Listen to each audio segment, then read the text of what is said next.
the divine architects, divine beings descending from the heavens, the very first entities to set foot on planet Earth.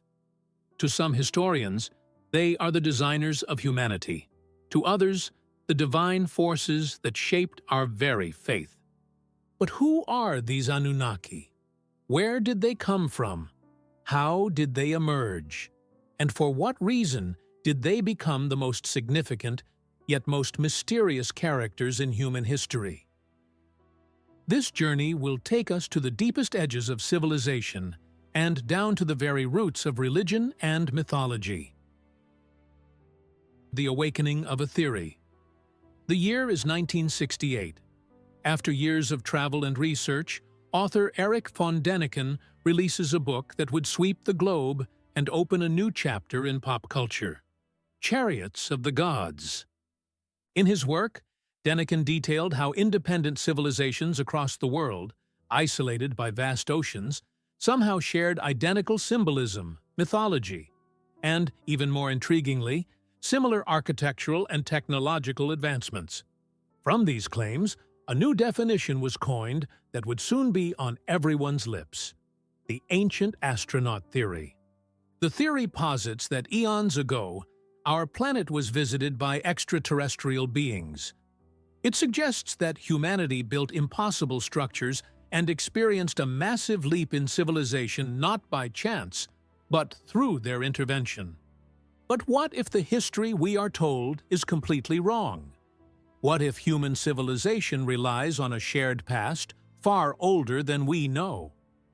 Building on this, researcher Zecharia Sitchin published The 12th Planet in 1976, introducing us to a specific name that would change everything: the Anunnaki. The Secret of Sumer. Our first stop is the cradle of civilization, the birthplace of this story: Mesopotamia. Around 4500 BC, according to conventional history, the Sumerian civilization suddenly appears in all its majesty.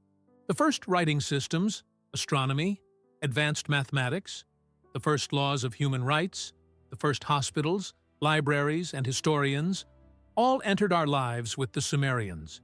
One cannot help but ask, how did these people burst onto the stage of history so fully developed? Did humanity discover these things long before? And were the Sumerians merely the inheritors of a legacy? When we examine ancient myths like the Atrahasis, Enuma Elish, and the Epic of Gilgamesh, we encounter a superior ruling class separate from humans: the Anunnaki. Literally translated, it means the royal offspring of sky and earth. The Enuma Elish speaks of a war of gods that occurred before the earth was formed. It tells us that after these cosmic clashes, the earth was created, and the Anunnaki were tasked with establishing order upon it. The first strike and the creation of man. In the late 19th century, a massive archaeological site was discovered near the ancient cities of Nippur and Ur. Thousands of tablets were unearthed, shattering our understanding of history. When texts like Adapa and Enki and Ninmah were finally translated, information that had slept for millennia finally awoke. According to these texts, when the Anunnaki first arrived, there was a lower tier in the divine hierarchy serving them, the Igigi. This group was tasked with the heavy labor, building temples, digging canals. But the burden became too heavy. The Igigi rebelled. You could call it history's first labor strike. To solve this crisis, Enki, the god of wisdom, and the goddess Ninmah began their work. Through genetic experiments involving clay, earth, the blood of a god, and other mixtures, the first human was created in the image of the gods. His name was Adapa. Enki adopted Adapa like a son, teaching him agriculture, science, and law. This bears a striking resemblance to the Semitic tradition of Adam being taught the names of all things. Humans, now equipped with basic knowledge, began to serve the gods. But over time, they multiplied. Their noise grew louder. they became reluctant to serve. This angered the god Enlil, leading to the decision that would end humanity: the Great Flood. The Flood and the universal connection. Enki, bound to humanity, did not want them destroyed. He warned Ziusudra, known as Utnapishtim in other texts, of the coming catastrophe, instructing him to build a ship to save the living. Thousands of years later, we would know this story as Noah's Ark. This myth is not unique to Sumer.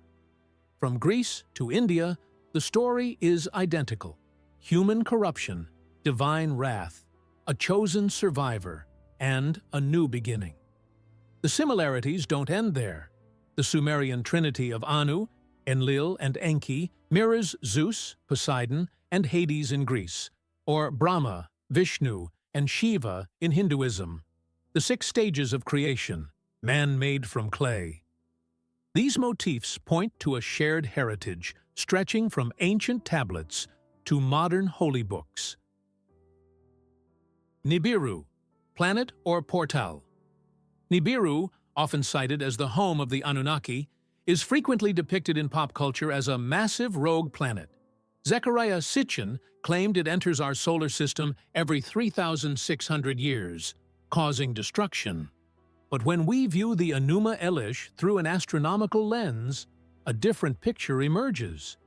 Could this epic actually be describing the formation of our solar system, the shattering of Tiamat, creating Earth, the asteroid belt?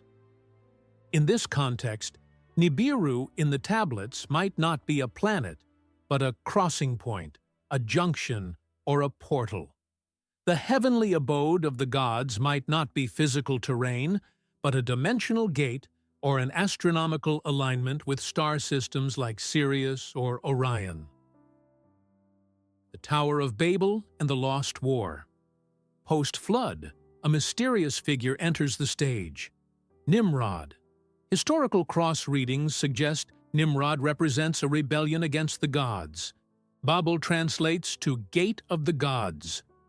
The story goes that humanity, united by a single language under Nimrod, began building a tower reaching for the heavens. Their goal? Perhaps to reclaim the power of the pre-flood gods or to exact revenge. But this attempt was thwarted. Languages were confused. People were scattered. Humanity's potential to advance in unity was deliberately broken. Mohenjo-Daro, traces of ancient nuclear war. History hides traces not just of floods, but of technological annihilation. In the Indus Valley, the city of Mohenjo-Daro, the Mound of the Dead, offered findings that terrified archaeologists.